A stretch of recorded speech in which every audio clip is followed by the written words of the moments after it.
తెలంగాణ అసెంబ్లీలో సీఎం రేవంత్ రెడ్డి మాట్లాడుతున్నారు. ఆ లైవ్ చూద్దాం.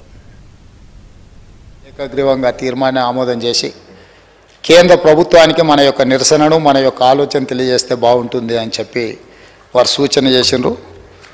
తప్పకుండా కొన్ని అంశాలను ప్రస్తావించిన తర్వాత తమరి అనుమతితో ఆ తీర్మానాన్ని కూడా ప్రవేశపెట్టడానికి నాకు అనుమతి ఇవ్వాల్సిందిగా కోరుకుంటూ, అధ్యక్ష, భారతదేశం 15 ఆగస్టు 1947 కంటే ముందు చాలా సంస్థానాలు, దాదాపుగా 565 సంస్థానాల రూపంలో, అదేవిధంగా బ్రిటిష్ పాలనలో మగ్గిపోతూ ఉన్నది. ఆ సందర్భంలో హైదరాబాద్ సంస్థానం ఈనాడు కొంత ప్రాంతం మహారాష్ట్రలో, మిగిలిన ప్రాంతం కర్ణాటకలో, ఇప్పుడున్న తెలంగాణ రాష్ట్రం. ఆనాడు ఈ సంస్థానం కూడా స్వేచ్ఛ కోసం, స్వతంత్రం కోసం సాయుధ రైతాంగ పోరాటాన్ని చేస్తూ ఈ ప్రాంతం కూడా పోరాటంలో చాలామంది అమరులై మనం స్వతంత్రాన్ని సాధించుకున్నాం. సెప్టెంబర్ 17, 1948లో మనకు స్వతంత్రం వచ్చి ఈ ప్రాంతం కూడా, హైదరాబాద్ సంస్థానం కూడా భారతదేశంలో విలీనమైంది. ఈ విలీనమైన భారతదేశం, ఈ సంస్థానాలు కావచ్చు, వివిధ రకాల జాతులు, భిన్న మతాలు, బహుభాష, ఎన్నో సంస్కృతులు ఉన్న ఈ దేశం అఖండ భారత్గా, ఒక ప్రజాస్వామ్య స్ఫూర్తి దేశంగా ప్రపంచానికి ఆదర్శంగా నిలబడాలి అని చెప్పి ఆనాడు పండిత్ జవహర్లాల్ నెహ్రూ మొట్టమొదటి ప్రధానమంత్రి ఈ దేశానికి ఒక మంచి రాజ్యాంగాన్ని ఇవ్వాలి, ఈ రాజ్యాంగం ప్రపంచానికి ఆదర్శంగా ఉండాలి, ప్రతి వాడి యొక్క హక్కును, అవకాశాలను కాపాడాలి అని చెప్పి భారత రాజ్యాంగాన్ని దేశానికి ప్రసాదించడం జరిగింది. డాక్టర్ బాబాసాహెబ్ అంబేద్కర్ గారి నేతృత్వంలో మేధావులు అందరూ కలిసి కూలంకషంగా చర్చించి ఈ దేశానికి ఒక గొప్ప గ్రంథం, మన రాజ్యాంగాన్ని మనకిచ్చారు. ఆ రాజ్యాంగం యొక్క స్ఫూర్తి మీకు అందరికీ తెలుసు అధ్యక్ష, మనకందరికీ తెలుసు, సభలో ఉన్న సభ్యులకు, 140 కోట్ల ప్రజలకు కూడా ఆ స్ఫూర్తి మనకు తెలుసు.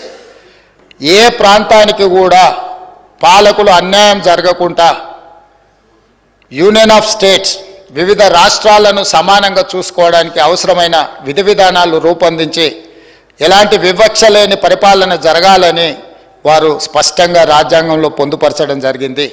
ఆ రాజ్యాంగ స్ఫూర్తితోనే కాంగ్రెస్ పార్టీ కొన్ని దశాబ్దాలు ఈ దేశంలో పరిపాలనను ప్రజలకు అందించి, బాక్రానంగల్ డ్యామ్ నుంచి మొదలు పెడితే నాగార్జున సాగర్ వరకు, హరిత విప్లవం నుంచి మొదలు పెడితే మీకు గ్రీన్ అంటే ప్రతిదీ, సాగునీటి ప్రాజెక్టుల నుంచి మొదలు పెడితే అణు బాంబు తయారీ వరకు అన్ని రకాల కార్యక్రమాలను ముందుకు తీసుకెళ్తూ, ఎడ్యుకేషన్ నుంచి ఇరిగేషన్ వరకు, హెల్త్ నుంచి ఎంప్లాయ్మెంట్ వరకు సమానమైన అవకాశాలు ఈ దేశంలో ఉండే యువతకు ఇవ్వాలన్న ఆలోచనతోని ఒక మంచి పరిపాలనకు పండిత్ జవహర్లాల్ నెహ్రూ గారు పునాదులు వేసిండ్రు.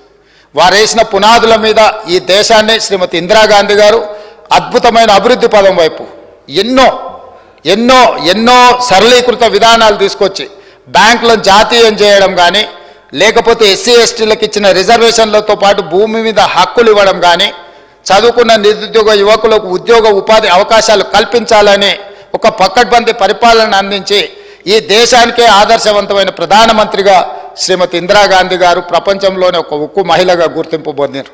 ఆ తర్వాత సంక్షోభాలు ఎదుర్కొంటున్న దేశం ప్రజాస్వామ్యం మనుగడ సాధిస్తుందా లేదా అని ప్రపంచ దేశాల ముందు అనుమానంగా నిలబడ్డ ఈ దేశాన్ని 2004లో శ్రీమతి సోనియా గాంధీ గారి నాయకత్వంలో యూపీఏ 1 ప్రభుత్వాన్ని, మన్మోహన్ సింగ్ గారిని ప్రధానమంత్రిని చేసి ఈ దేశాన్ని సరళీకృత విధానాలను ముందుకు తీసుకెళ్ళి ఈ దేశాన్ని ప్రపంచంతో పోటీ పడే విధంగా ఆ ప్రధానమంత్రి గారు తీర్చిదిద్దారు. 10 సంవత్సరాలు మన్మోహన్ సింగ్ గారి నాయకత్వంలో, సోనియా గాంధీ గారి నేతృత్వంలో అన్ని రాష్ట్రాలకు అవకాశాలు కల్పిస్తూ, అన్ని ప్రాంతాలకు సమానమైన నిధులు కేటాయిస్తూ, వివిధ రాష్ట్రాలు అభివృద్ధి కోసం పెట్టుకుంటున్న విజ్ఞప్తులను అనుమతులు ఇస్తూ ఈ దేశంలో ప్రజాస్వామ్యం వేళ్ళునుకునే విధంగా ఈ దేశం అభివృద్ధి చెందిన దేశంగా ముందుకు తీసుకెళ్లడానికి ప్రయత్నం చేసిండ్రు అధ్యక్ష. ఆ స్ఫూర్తితో ఈ దేశంలో ఈ దేశమే ప్రపంచానికి ఆదర్శంగా నిలబడుతున్న సందర్భంలో 2014లో భారతీయ జనతా పార్టీ నరేంద్ర మోడీ గారు ఈ దేశానికి ప్రధానమంత్రి అయినారు.